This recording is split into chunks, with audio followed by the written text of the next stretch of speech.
Halo, bertemu kembali dengan saya Eko Fitrianto. Sekarang kita akan bahas tentang sejarah ilmu manajemen. Tentu materi ini pernah Anda baca di kelas. Saya hanya akan merangkum sejarah perkembangan ilmu manajemen. Jadi kalau kita bicara tentang ilmu manajemen, akan dimulai dari dua hal penting, yaitu adalah satu, Adam Smith. Dua, revolusi industri. Di awalnya Adam Smith pada tahun 1776 membuat buku yang berjudul dengan Wealth of Nations, menceritakan tentang konsep-konsep efisiensi.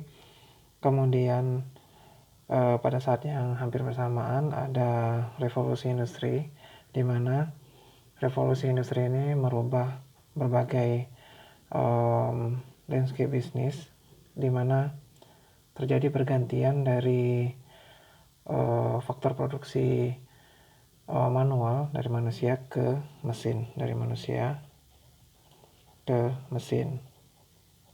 Dari sini muncul konsep efisiensi. Selanjutnya,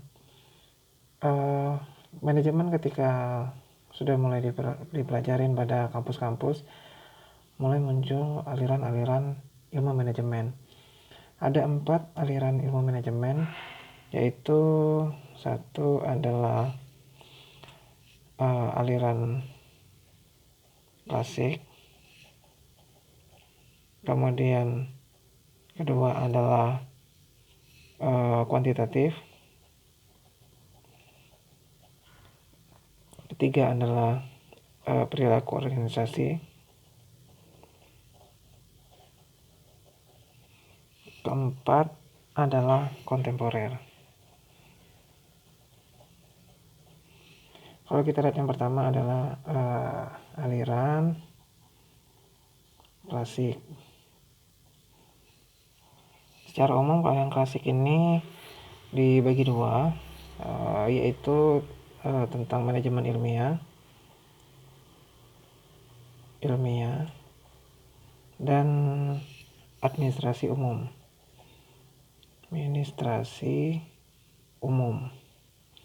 Di manajemen ilmiah, tokoh yang terkenal adalah Frederick Winslow Taylor yang membuat buku The Principle of Scientific Management. Kemudian ada Henry Fayol. Kemudian ada Frank dan Lillian Gilbert.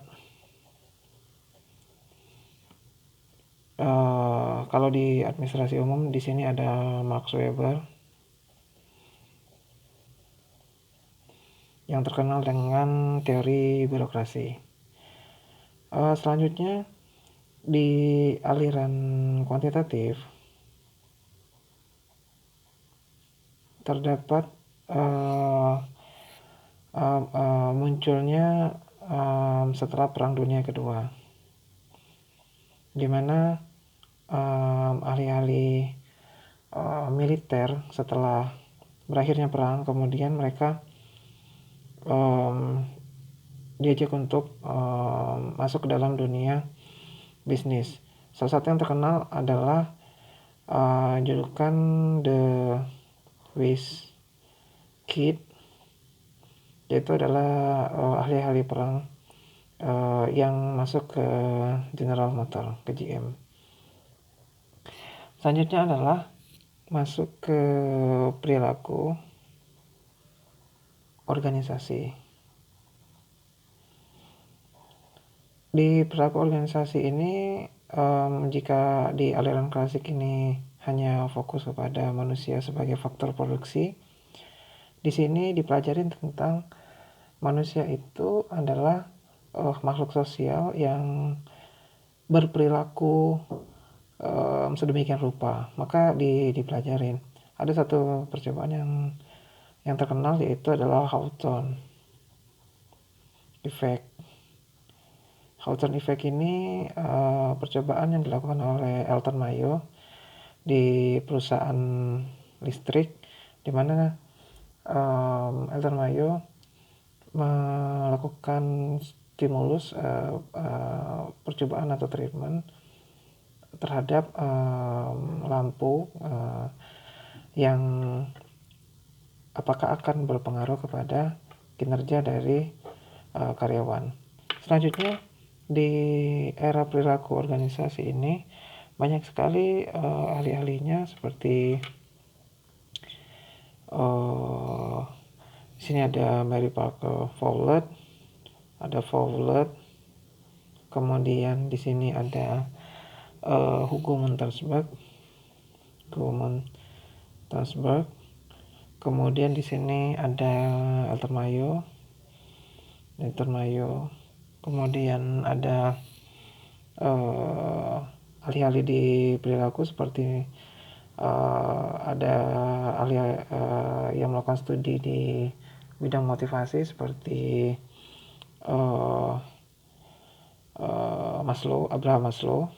Abraham Maslow, kemudian ada Herzberg, kemudian McGregor dan seterusnya. Kemudian yang terakhir adalah aliran kontemporer. Pada aliran kontemporer ini ada dua bagian, yaitu adalah tentang sistem, kemudian ada kontingensi. Aliran kontemporer ini adalah yang mengakomodir semua aliran-aliran sebelumnya. Ada klasik, kuantitatif, kemudian organisasi, dimana kalau aliran sistem ini adalah yang memandang organisasi ini adalah satu kesatuan. Dilihat juga dari sistem kan adalah IPO, input, proses, output. Mana dilihat nanti ada organisasi ini karena satu kesatuan, dilihat dari bagaimana faktor internal dan juga eksternal mempengaruhi kinerja dari organisasi. Kemudian kontingensi adalah tentang melihat satu aliran yang melihat satu manajemen itu adalah situasional, di mana tidak ada aliran yang paling tepat yang bisa digunakan, namun di aliran kontemporer ini adalah melihat situasional. Misalnya sebagai contoh, di administrasi umum ini Weber mengatakan bahwa suatu organisasi itu harus dikatakan baik jika dia punya birokrasi yang bagus. Namun pada kontingensi ini birokrasi memang bagus, tapi melihat dari situasinya, apakah birokrasi ini diperlukan atau tidak. Bisa saja diperlukan, bisa saja tidak. Bisa saja kalau diperlukan untuk mengatur lebih rapi administrasi, atau jika tidak diperlukan adalah untuk fleksibilitas dari organisasi. Oke, saya rasa itu adalah sejarah singkat tentang ilmu manajemen. Semoga bermanfaat. Terima kasih.